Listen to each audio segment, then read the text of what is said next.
Good morning. And good evening from Sri Lanka. And good morning to you, Doctor. So, ladies and gentlemen, good evening to all of you from Ceylon Institute of English and Leadership. This is Watson Michael here. We are honored to have a retired Navy SEAL, veteran, and former Delta Force Dr. Robert Adams here with us. Dr. Robert Adams comes from a military background and became a medical doctor later in his career. And he served in the Delta Forces as well, and he was a colonel there. Also, he counts vast experience and many things in life and is here to motivate us. Furthermore, Dr. Adam had written two best-selling books and which had been sold in 13 countries. And one is called 6 Days Impossible, and the other book is called Swords and Saints. And there is another book on the way, so you guys will know with time to come. And I would like to hand over to Dr. Adams for him to speak. So Dr. Adams, if you could just introduce yourself to everybody in Sri Lanka. Well, hello from North Carolina in the United States. I'm honored to talk to you all and very excited about the subjects that we're talking about today. I have an interesting background, at least from a military standpoint. I was a Naval Academy graduate, as was my father and my grandfather before me. But my great-grandfather was a U.S. military West Point graduate, and my great-great-grandfather, who my third book is about, fought in the Civil War for the Union Army. So many generations of military. And I went to the Naval Academy primarily to become a Navy SEAL. I wanted to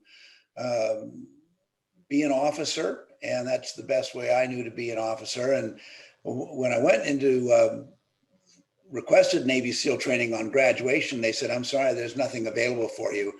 So I got a chance to operate on a destroyer, a combat vessel in the Navy, for about a year and a half before I was able to apply to go to SEAL training. And in the meantime, I've gone to dive school training to learn how to scuba dive and met some Navy SEALs who encouraged me to do that. But when I went there, I joined a class of 70 men that all wanted to be Navy SEALs, and only 11 of us made it. So my first book that I wrote is about those 11 men and what made them succeed when 60 other people failed. But in the process of life, I was able to succeed. I was one of 11 out of 70 that made it, and one of 3 out of 8 officers that made it. But at that time, this was in the 1970s and 80s, it was post-Vietnam and the military was drawing down. So I actually went back to school, got a master's in business, and tried some other areas of business. I opened some restaurants. I built a mini mall. I did a franchise operation. And most of those businesses eventually failed, which was a great learning experience for me. And after getting my MBA and going to work in the Washington, D.C. area doing consulting in special operations, I was lucky enough to marry a beautiful woman, have 2 children, and, try to figure out what I wanted to do with the rest of my life. And I wasn't happy in the business world. And I came home one day and said to my wife, "I want to go to medical school." And she looks at me and goes, "You're in your 30s. That's going to be a really interesting thing to do. And we're going to have to be poor for 7 years to go to med school and residency. Are you sure?" And I said, "I think I'm sure." So with her support, I went to medical school, went to a wonderful college in the United States called Wake Forest University in North Carolina. And I did it on an Army scholarship.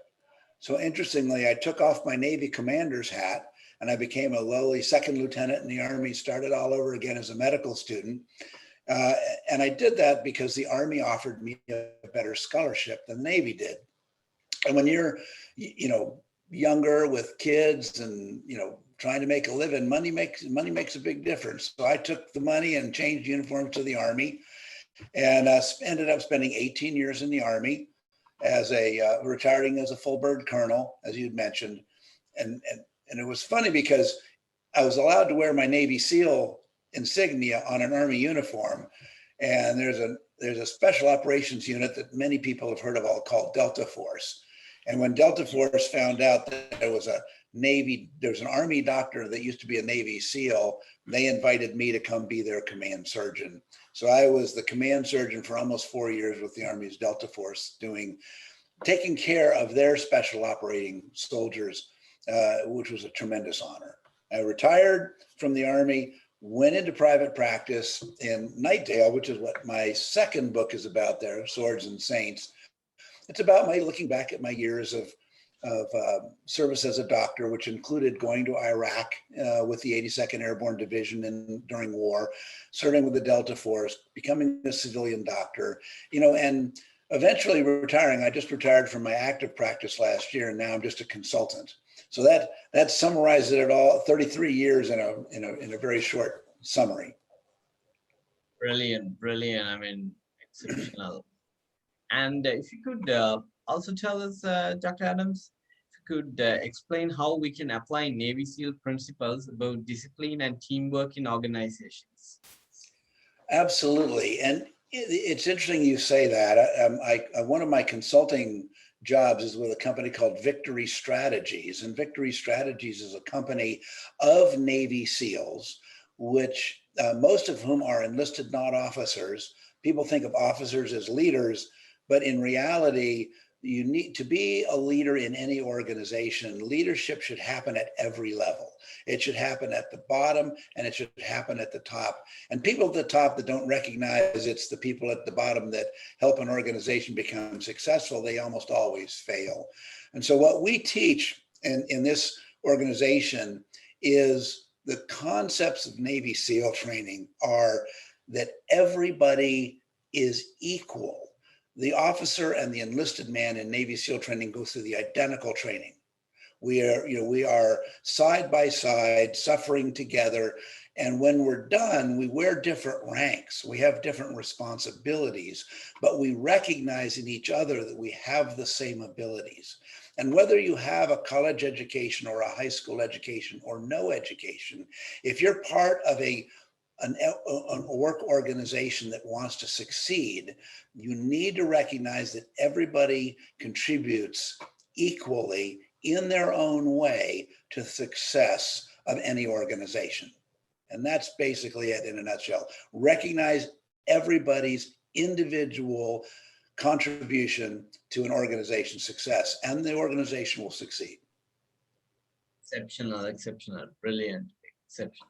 And the next thing which I wanted to ask you was, Chuck, you started studying medicine at 36, which is quite unique, and graduated at 40. So what made you actually to do that? This is interesting, and I mentioned it briefly in my overview, but after I did what I thought I wanted to do and got my master's degree in business and went to work in the business world, what I discovered is that business has one major problem, and that is money seems to be the overriding motivator for people. And money does not have any ethics. And to earn a dollar, you have to take it from somebody else. And I really missed the sense of mission that I had as a SEAL platoon commander. And I wanted, that kind of personal reward, that, to be in a job that I woke up every morning, angry that I had to sleep 8 hours before I could do it again. I wanted that kind of excitement in my life. And I came home one day and I said, sweetheart, this job of, making money, I'm doing okay, but it's not exciting. It's not fun. It's not what I want to do with the rest of my life. And I had thought about it for a long time. And I said, I think what I want to do is go to medical school and be a doctor. And I made that decision because looking back on the things that I loved, I wanted to be a SEAL platoon commander again, but I was older now and that's a young man's job. And so that wasn't available. So I said, what else did I love? And when I went through school, I loved biology. I loved the study of science. And so I went around and went, who does science things? Who loves biology? I went, wait, doctors do that. So I researched it, came home and said, sweetheart, I want to go back to school. It's 4 years of poverty, 3 years of residency with more poverty. We are going to have 2 children. You know, I got to go back to school and take all my prerequisites. It's going to be a long process. You know, will you let me do it? And, you know, my wife, who's a wonderful woman and who is a major part of my life's success, looked at me and said, I can tell you're not happy. You know, do what makes you happy. Come home and hug your children. You know, don't come home and yell at them because you're miserable. You know, we were poor, and this is the most important thing she said to me. We were poor and happy when we got married. We can be poor and happy again. And so for 7 years, you know, we tried very hard to keep our children unaware of the fact we didn't have a nickel in the bank, and had a marvelous, happy time going back to school, learning to do what I did then and still do absolutely loved. The fun came back into my life. And so that's, you know, I did it because I needed to find something to make me happy again. And I was lucky enough that this choice was a good one. And I've been happy every day since. Amazing, amazing. I'm sure a lot of people can benefit from your story, especially during this COVID era. They can start And with it's not too late. Exactly. It's not too late to do what you love. Medical schools absolutely used to turn away older students, but we're all living longer now, and they realize that the better doctor actually comes from somebody with life experience. You know, and there's a chapter in my book here about medicine where I talk about delivering my first baby as a doctor and remembering that when both of my children were born, I wasn't a doctor and I was a scared father in a delivery room and didn't know what was going on. So I was not only talked to the mother, but I talked to the father, and it just made me such a better doctor. And that's true of whatever profession you choose. Life experiences, no matter what they are, will build and allow you to grow to be more successful in each successive endeavor. amazing, amazing. It's quite brilliant. And wow, a very important question which we wanted to ask you, Dr. Adams. What advice would you give people on how to work hard and achieve their dreams overall? No, wait, ask me that again. How to work hard? What? Sure. What advice would you give people on how to work hard and achieve their dreams? Okay. So that I'm going to expand on what I just said. In order Sure. to achieve your dreams, you need to define those dreams very carefully. Don't, in my opinion, make your dreams a big boat, a big house, or lots of money. That is in most people's experiences never led to happiness. What you want to do is let the big boat and the big house and the big money come as a side effect to doing what you love very well.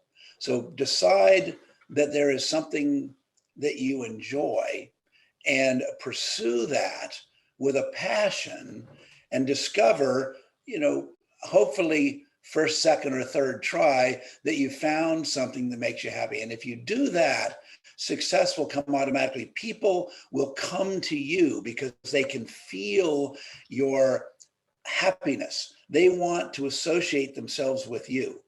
You know, and I did an interview recently about business people because of my, you know, consulting work.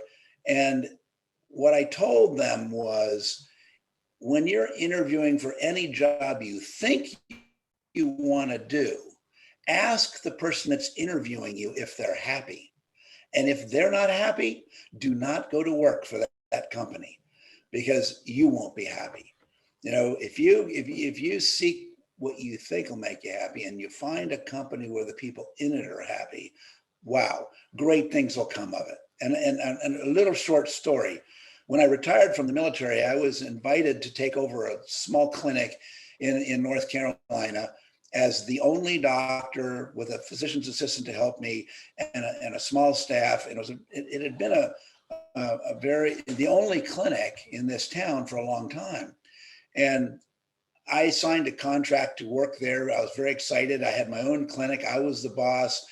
But when I got there, I found everybody was unhappy. The staff was unhappy. The patients were not happy.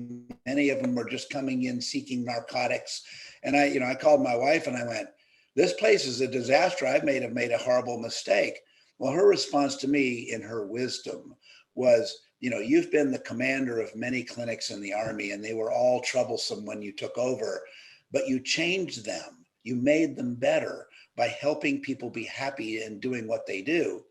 And so I gathered the staff together and I said, are you happy? And they went, no. And I said, well, let's just do what we need to do to be happy. And we got rid of the people seeking narcotics and we took care of ourselves.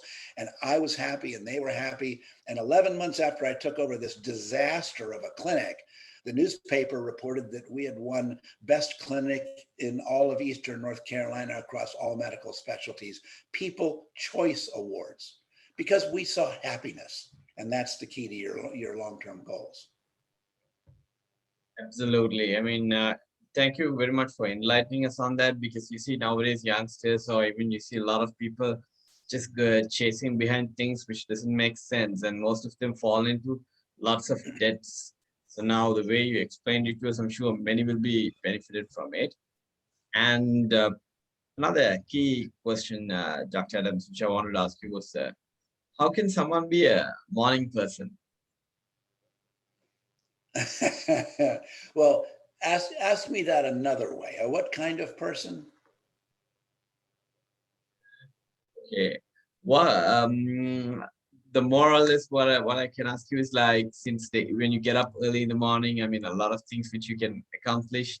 So what advice you can give someone to get up early and uh, accomplish a lot of things?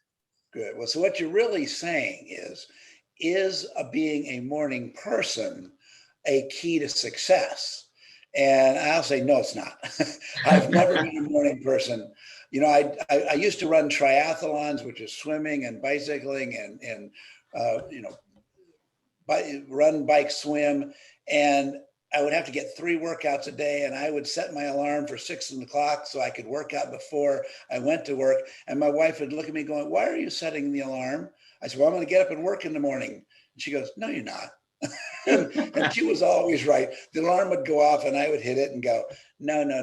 I just discovered early on that I'm willing to get up in the morning when the mission requires. Wow, something But unique, given a but choice, I'd rather not. all And so, right.